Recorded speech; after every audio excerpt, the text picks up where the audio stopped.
Welcome back. The video has joined us watching the news at 10, broadcasting on Channels Television live from Lagos. A reminder of our top stories. Vice President Yemi Osinbajo asked Lake Chad Basin countries to protect people displaced by Boko Haram insurgency in the region. Nobel laureate Professor Wole Soyinka describes Niger Delta Avengers attacks on oil installations in the region as senseless. Federal government begins recruitment of 500,000 unemployed graduates as teachers. An Eritrean man suspected to be a kingpin of migrant smuggling operations from Africa to Europe is extradited to Italy, but also 3 die in a Tel Aviv shooting this evening.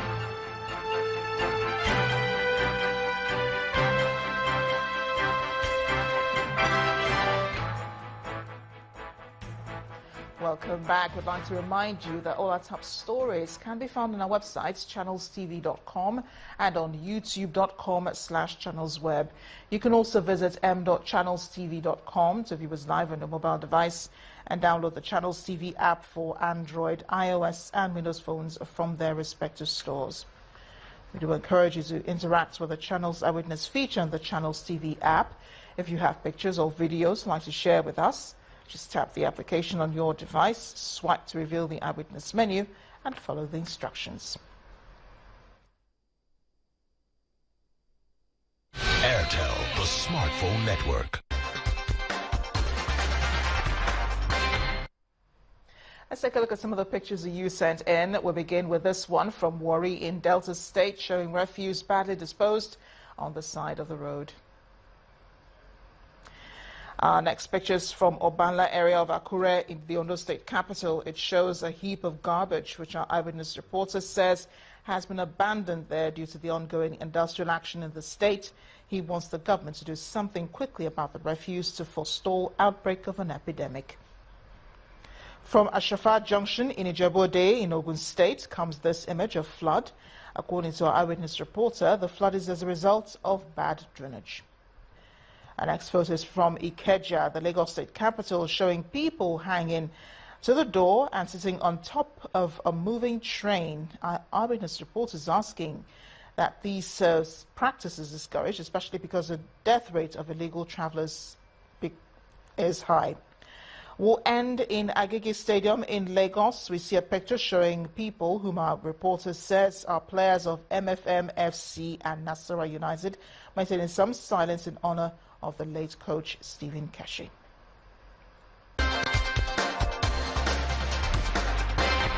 Airtel, the smartphone network. And so now focus now to our leading stories tonight, which is the Niger Delta attacks by the Niger Delta Avengers. They recently blew up a crude oil well belongs to Chevron Nigeria Limited. Nobel laureate Professor Wole Soyinka says he does not understand the reason for their attacks. Joining us now to discuss further the activities of the Avengers and the federal government's proposed dialogue is a special advisor to the President on Niger Delta and coordinator of the Presidential Amnesty Program, retired Brigadier General Paul Boro. He joins us from Abuja. General, thank you so much for joining us on the news at 10. What do you think the Avengers want?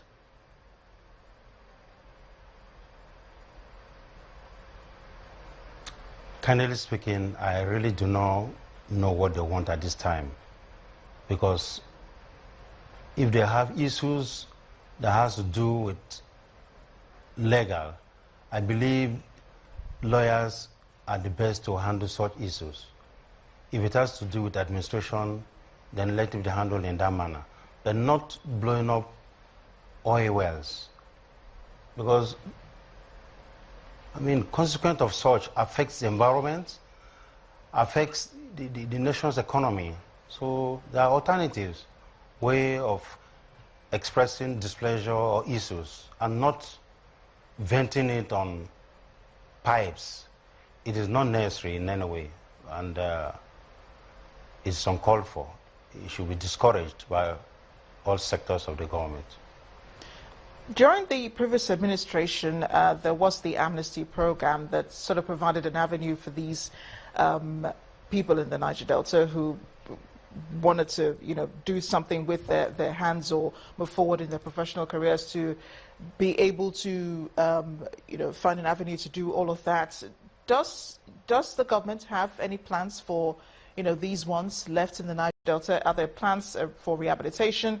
Are there plans for these ex-militants to be rehabilitated? Is there an amnesty program for them while the government seeks other avenues to talk to them? Yeah, thank you very much. The presidential amnesty program is on course and is succeeding very well as far as I'm concerned. We have quite a number of ex-agitators that have been skilled in different aspects of life and they have been engaged. It's an ongoing process that should be sustained in order to allow achievement of sustainable reintegration of these ex-agitators. When I took over office towards the end of July last year, 30,000 ex-agitators that were captured had not left the program. So I now had an overview of the program and came up with an exit strategy for a 2-year period, within which by December next year, everything being equal, they should have all exited the program. By that exit program, 7,000 should exit by this year, and we have it in quarterly basis. If adequately provided, every quarter, a sizable number of 2,500 to 5,000, depending on the skills they've learned, should exit the program. So the program is successful, it's on course. And the government is proposing that, it sits with the Niger Delta Avengers to talk about what their cause is. And the Avengers are saying, no, we don't want to sit down to talk about it. So what's the next move? Well, there are issues involved. And the remote and immediate issues of the conflict has to be properly looked into. It requires a holistic approach, or let me call it multi-track diplomacy in resolving this type of resource-based conflict, involving the military as deterrence and peace-building efforts in order to achieve effective dialogue with the Avengers. Brigadier General Paul Borough, thank you so much for joining us on the News at 10. I've been speaking with the Special Advisor to the President on Niger Delta and Coordinator of the Presidential Amnesty Program, retired Brigadier General Paul Borough. The federal government today announced plans to commence the recruitment of 500,000 unemployed graduates as teachers. This is part of the government's 500 billion naira social investment program, made known today by the Senior Special Assistant on Media and Publicity to the Vice President, Mr. Laolu Akonde. He explained the portal npower.gov.ng would be live on Saturday, June 11th, while applications are expected to be submitted from Sunday, June the 12th. Other NPower initiatives will train 25,000 Nigerians in technology, while NPower Build is expected to train another 75,000 people in building services, construction utilities, hospitality, automotive vocations, aluminum, and gas services. Meanwhile, the Independent National Electoral Commission has attributed the spate of violence in inconclusive elections in recent times to mounting resistance to the use of the smart card readers. The resident electoral commissioner for INEC, Mr. Sam Olumekun, told newsmen in Benin City that preparations are in top gear for the governorship elections in Edo State. It's about 3 months to the Edo State governorship polls, and the Independent National Electoral Commission, INEC, in Edo State briefs journalists on the activities lined up for the election. The resident electoral commissioner, Sam Olumekun, announced the date for the commencement of continuous voter registration exercise and collection of PVCs. The commission has scheduled Wednesday 22nd to Sunday 26th of June for the registration of eligible voters from 8 a.m. to 4 p.m. daily.